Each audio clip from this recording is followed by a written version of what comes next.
In the rolling hills of Zhejiang province, near the village of Xianbekun, farmers once believed certain pools never dried. They called them bottomless ponds, dark, stagnant waters nestled in sandstone hollows. Then, in 1992, a few curious villagers decided to drain one. The water receded, but instead of mud or bedrock, they found something no one expected: a staircase descending into darkness. What they had uncovered was not a natural formation. It was the entrance to a vast, man-made cavern. Walls perfectly smooth, surfaces etched with deliberate parallel chisel marks. A space far too large, too regular, too structured to be accidental. Over the following years, 24 more such chambers were discovered, all painstakingly carved into solid siltstone. Some span over 1,000 square meters. Others descend more than 30 meters underground. Each features angled ceilings, support columns, and walls inscribed with rhythmic gouges, as if worked by countless hands over generations. But there is no record, no text, no oral tradition, no name passed down for the people who made them, or why. No tools were found, no construction debris, no signs of habitation, no bones, no altars, no shrines, no ramps or scaffolding, no myth. Archaeologists have speculated. Were these underground granaries, ancient military storage, secret tombs for forgotten elites? None of these ideas quite fit. The scale is enormous, but the spaces are silent, voids without voice, whose purpose resists easy classification. Who carved them? Why here? Why underground? Why in such number and such uniformity? And then, why stop? And perhaps most perplexing of all, why would a society capable of such engineering leave no trace of having done it? What if the mystery lies not in the monument, but in the medium? What if the answer is not that a civilization rose suddenly, built these chambers, and vanished without a trace, but that no single civilization ever intended to build them at all?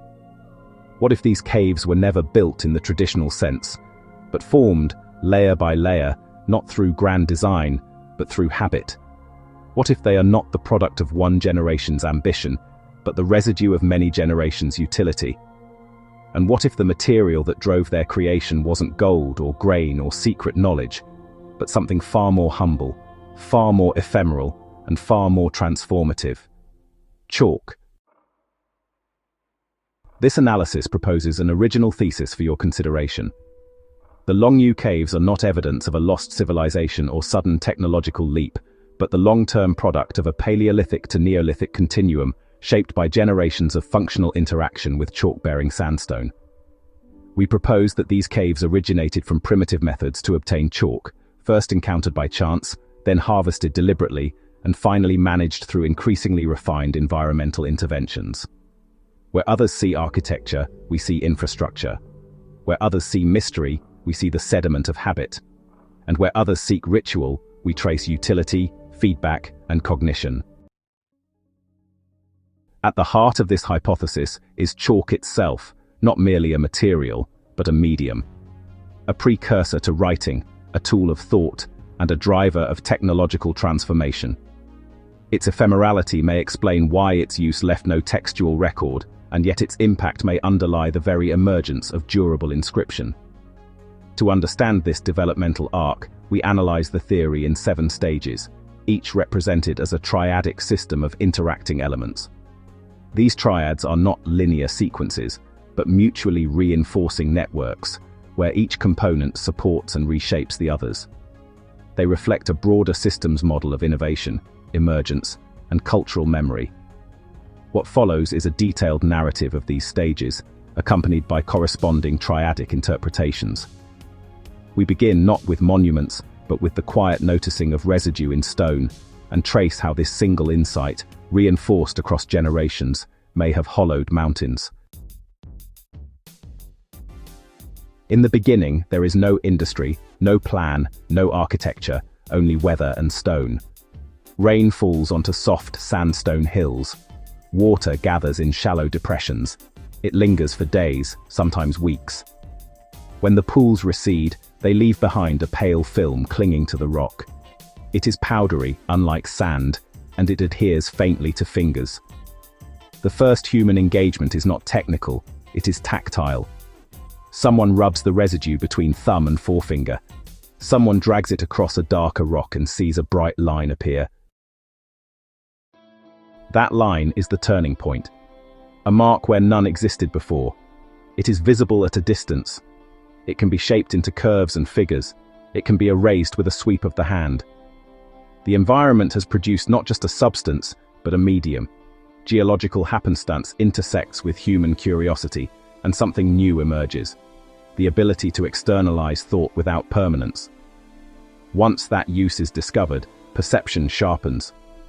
People begin to notice which depressions yield more of the white material. Shade matters. Stillness matters. The residue is thicker where water rests longest. What began as accidental encounter becomes deliberate observation. The mind begins to hold a pattern. Water that lingers in stone leaves something useful behind. As chalk is used more frequently for drawing animals during storytelling, tracing plans before hunts, decorating skin in ritual, or instructing children in shape and movement, the memory of its usefulness compels a return to the source. The triad of natural residue, human attention, and emergent utility reinforces itself. The stone basin is no longer just a depression in rock. It is a site of potential. With use comes preference. Some basins yield chalk that is smoother and whiter. Others leave gritty deposits. People return to the better sites. They clear leaves and sediment before the rain arrives. They deepen the hollow slightly so it will hold more water. They smooth the interior so residue gathers evenly and can be scraped cleanly. These changes are small at first, barely distinguishable from natural erosion, but they are intentional. A shallow depression becomes a shaped basin. A rim is raised to retain runoff. The relationship between form and yield becomes intuitive. Deeper water, longer contact, more chalk. Success reinforces experimentation. When one modified basin yields more material, others are adjusted similarly. Recognition leads to shaping. Shaping leads to consistency. Consistency refines recognition. A cycle of reinforcement emerges. This is not abstract engineering. It is iterative learning rooted in cause and effect. As chalk becomes more reliable, its uses expand. It can now be stored for later marking. It can be carried to distant sites. It may serve as a trade item or shared resource. What was once ephemeral becomes part of social exchange. Production, still modest, begins to take on rhythm and expectation. Eventually, the limits of surface basins become apparent. Wind introduces debris. Animals disturb water. Sun evaporates it too quickly. The yield fluctuates with season and exposure. The question arises naturally: where does water rest longest? The answer is in shadow, in stone, in depth. Excavating into a hillside is not an architectural ambition, it is an environmental solution. A shallow cavity carved into sandstone protects water from contamination and slows evaporation.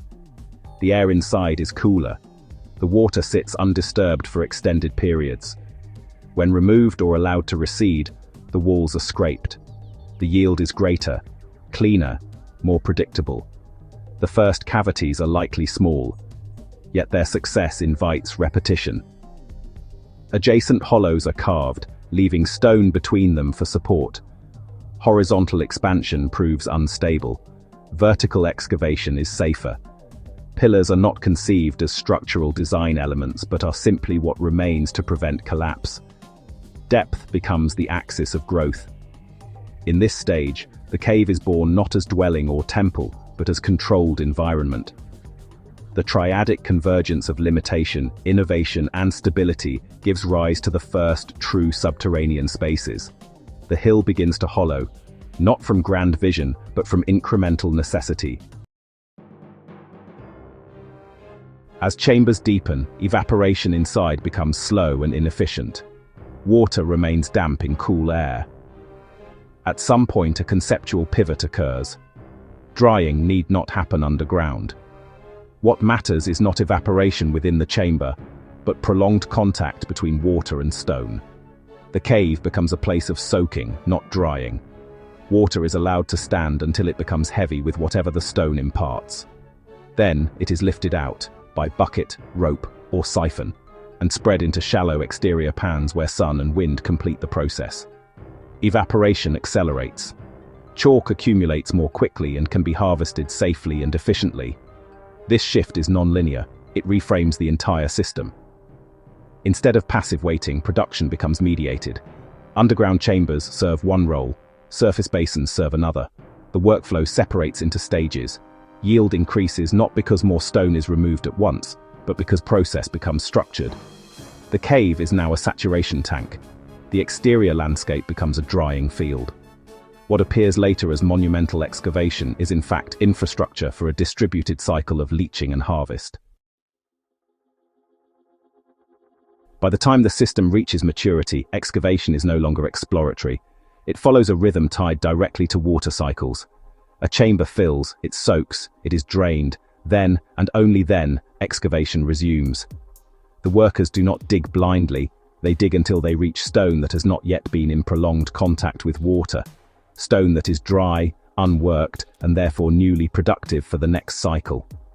Each cycle produces a subtle but consistent layer of depletion. The surface that has been in contact with water yields less over time. When drained, that surface is removed. Not carved decoratively, but shaved away in a band that corresponds to the waterline and the depth of saturation. Over generations, this creates distinct horizontal ridges, natural demarcations between cycles of use. The regular spacing between striations is not ornamental symmetry. It is procedural. Each band marks a completed operational phase. Fill, soak, drain, deepen. The distance between ridges reflects how far the water penetrated before excavation resumed. The consistency of those intervals arises from environmental regularity, seasonal rainfall, predictable soak duration, not from aesthetic planning. And why not smooth them out? Because they are useful. The ridges become a built-in gauge. One can see at a glance how deep the chamber is relative to past cycles. The remaining bands show how many layers have been removed. They serve as a permanent, contamination-free measuring system. No ropes with knots, no added tools. The architecture itself records the production history. Depth becomes legible without additional devices. The walls, therefore, are not simply the byproduct of repetitive scraping. They are a record of staged descent. Each ridge is a memory of water having once stood there. Each band marks a renewal of productivity. The cave becomes not just a container, but a chronicle of cycles embedded in stone. At peak operation, this system allows a kind of controlled descent. The chamber is never excavated arbitrarily. It is deepened only when necessary, only after saturation has extracted what it can from the current level. Excavation and production are synchronized. The striations are the signature of that synchronization. By now, the system operates on seasonal rhythm. Rain fills chambers, workers draw water, others manage drying pans, some scrape interiors. Tools and ropes circulate. The caves are not places to gather socially, they are nodes in a production cycle. A single chamber would impose a natural bottleneck. It would fill, soak for months, then be drained and deepened. During soaking, no further excavation could occur. During excavation, no soaking could occur. Production would stall repeatedly. The process would be episodic. But with many chambers, 26 in one cluster, the rhythm transforms. Each chamber occupies a different phase. One fills, another soaks, a third is drained, a fourth is being deepened. A fifth may already have water ready for extraction and external evaporation. The hill becomes a staggered system rather than a single vessel. This multiplicity ensures continuity. There is always at least one chamber nearing readiness, always one in mid-soak, always one prepared for descent. Production becomes steady rather than episodic. A reliable supply replaces seasonal fluctuation. The caves operate as a distributed network rather than a singular monument. The fact that the chambers are not connected, despite the apparent ease with which tunnels could have been cut between them, is not an oversight. It is a necessity. If chambers were linked, water levels would equalize. A drained chamber could refill unintentionally from a neighbor. sediment and contaminants would spread across stages. The careful sequencing of fill, soak, drain, and deepen would collapse into uncontrolled mixing. Separation allows independence. Each chamber becomes a controlled environment with its own timeline. One can be deepened without disturbing another that is still soaking. One can be emptied while its neighbor remains sealed and stable. Structural stability also improves when chambers remain discrete, preserving stone walls as load-bearing divisions rather than breaching them for passage. Thus, the absence of connecting tunnels is not puzzling. It is functional logic. Separation preserves process integrity. It prevents cross-contamination. It maintains staggered timing. It allows the hill to function as a synchronized array rather than a single unstable reservoir. At peak usage, the caves represent a carefully distributed production system. Water enters at different times, rests for different durations, and exits in a continuous stream. Workers move between chambers according to phase, not ceremony. The lack of stairs aligns with this pattern. Access is periodic and utilitarian, managed by rope and bucket, not daily foot traffic. What appears to later observers as a collection of isolated caverns is, in this interpretation, a coordinated supply chain embedded in stone. Each chamber is a node in a cycle. The ridged walls track descent. The separation maintains control. The multiplicity ensures resilience. In this way, the architecture expresses not monumentality, but operational continuity. The hill is not carved to impress. It is carved to sustain. Over millennia, the caves expand gradually. No single generation excavates a vast void. Each deepens slightly, scrapes slightly, maintains continuity. The scale we see is cumulative, not sudden. At some point, the cycle breaks. Climate shifts alter rainfall patterns. Volcanic eruptions or broader environmental disruptions reshape regional settlement. Migration disperses knowledge. Production ceases not through dramatic abandonment but through gradual impracticality. Without maintenance, chambers fill with water and sediment. They do not drain naturally. They become sealed reservoirs, their original function obscured. Later observers, encountering vast water-filled caverns without context, interpret them through familiar categories. Monument, ritual space, tomb, meaning fractures when continuity ends. The caves preserve effect without memory of process. The white medium that once enabled communication leaves no durable trace.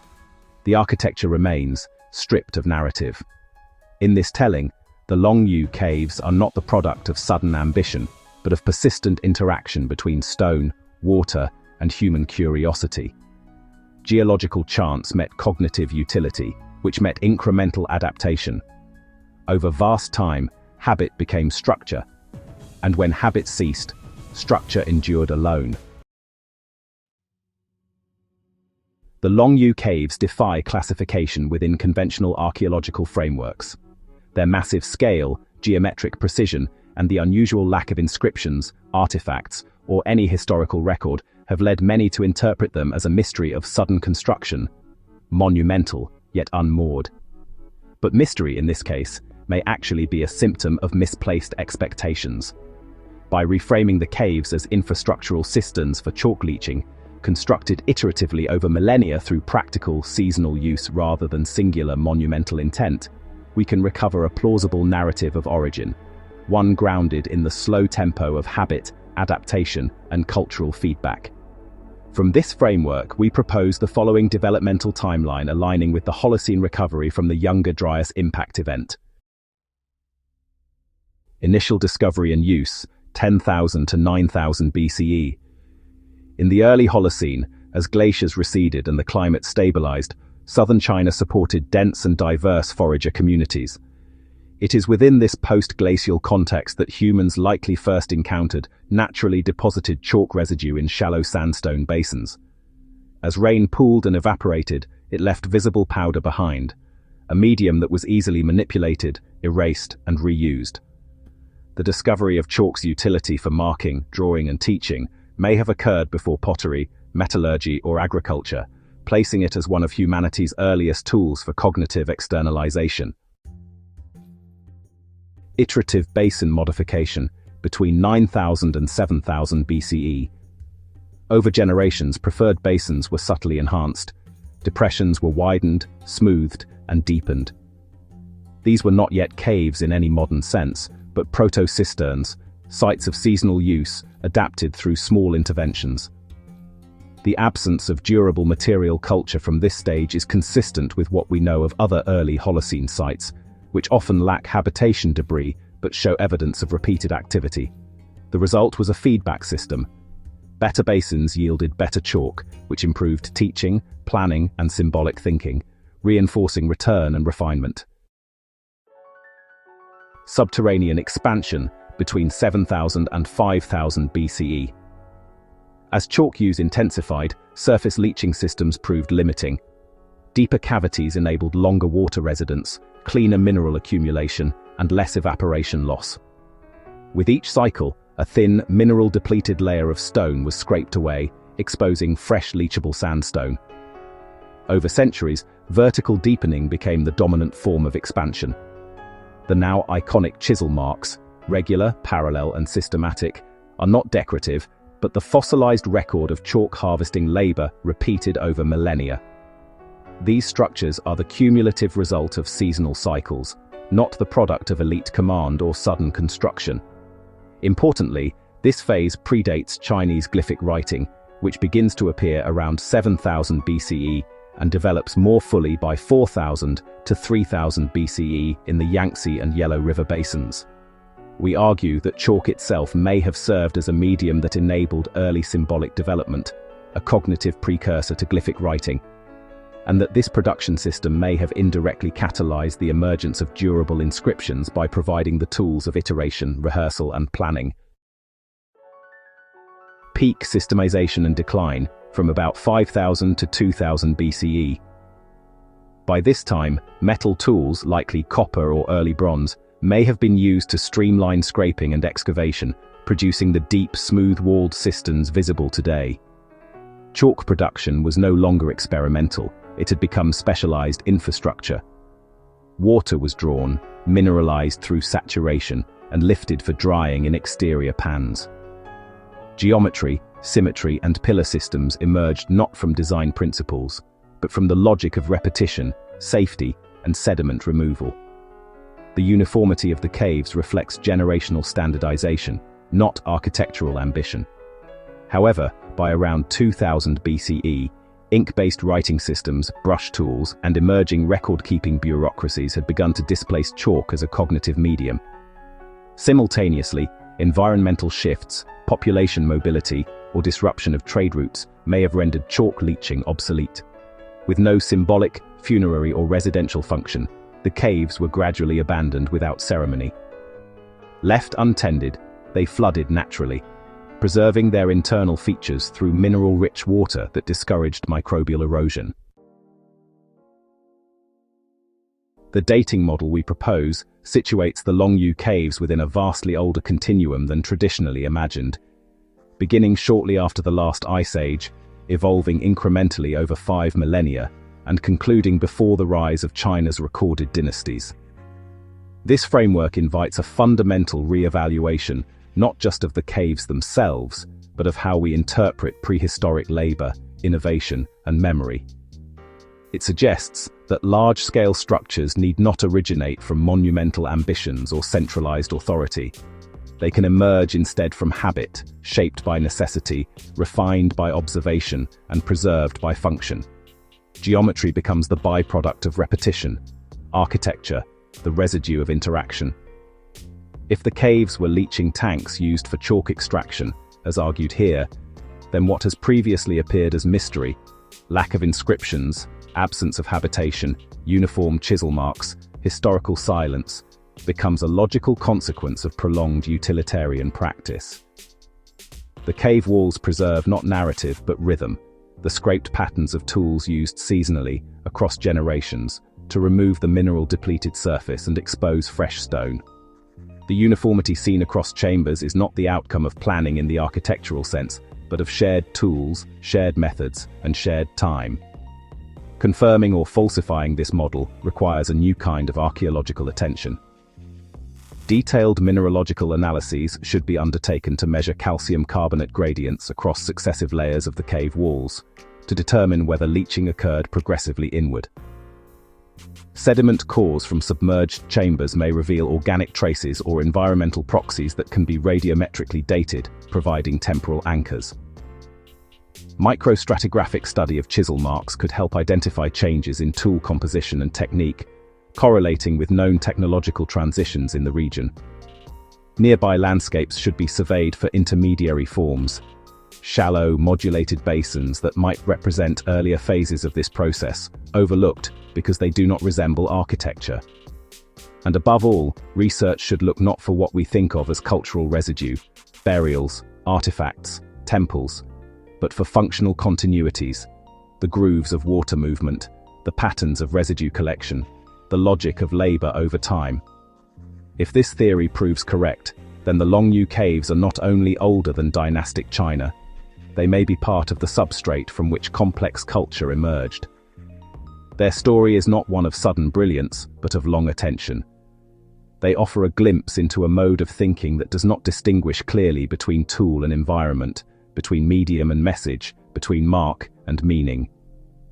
In their silence they preserved a practice, in their precision, a kind of memory. They are not monuments to what was believed, but instruments of what was done. And in that doing, they may have helped to teach the world how to write,